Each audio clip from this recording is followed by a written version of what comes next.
Few years back మన ఇండియాలో బడ్జెట్లో పవర్ఫుల్ కాంపాక్ట్ ఎస్యూవీ ఏదైనా ఉందంటే అది మనకు రెనాల్ట్ డస్టర్. రెనాల్ట్ డస్టర్ 2012లో లాంచ్ అయింది.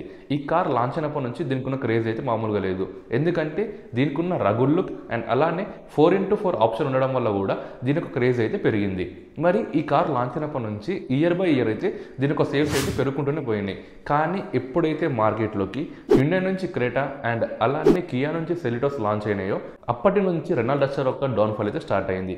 ఎందుకంటే రెనాల్ట్ డస్టర్ మనకు లాంచ్ అయినప్పటి నుంచి ఈ కార్స్ లాంచ్ అయ్యేంత వరకు కూడా దాని ఒక డిజైన్ కానీ దాని ఒక ఫీచర్స్ కానీ ఎక్కువ శాతం అప్డేట్ అయితే చేయలేదు. సో మెయిన్గా కియా సెలిటోస్ ఎప్పుడైతే లాంచ్ అయిందో దీని యొక్క లేటెస్ట్ డిజైన్ అండ్ అలానే లేటెస్ట్ ఫీచర్స్ వల్ల రెనాల్ట్ డస్టర్స్ యొక్క సేల్స్ అయితే దారుణంగా పడిపోయినాయి. అండ్ అలానే ఎప్పుడైతే BS6 నామ్స్ వచ్చినాయో అప్పటి నుంచి రెనాల్ట్ డస్టర్లో మనకు 4x4 ఆప్షన్ అయితే తీసేశారనమాట. సో ఇవన్నీ కారణాల వల్ల రెనాల్ట్ డస్టర్స్ యొక్క సేల్స్ అయితే దారుణంగా పడిపోయినాయి. దీనివల్ల 2022లో రెనాల్ట్ డస్టర్ అయితే డిస్కంటిన్యూ చేశారు. మరి ఇప్పుడు మళ్ళీ లేటెస్ట్ జనరేషన్ యొక్క రెనాల్ట్ డస్టర్ జనవరి 26, 2026లో ఇండియాలో అయితే డెబ్యూ చేయబోతుంది. ఈ కార్ యొక్క ఫుల్ మార్కెట్ లాంచ్ వచ్చేసరికి మార్చ్ 2026లో అయితే ఉంటుంది. మరి ఈ కార్ పైన మీ ఒపీనియన్లో కామెంట్ సెక్షన్లో తప్పకుండా కామెంట్ చేయండి.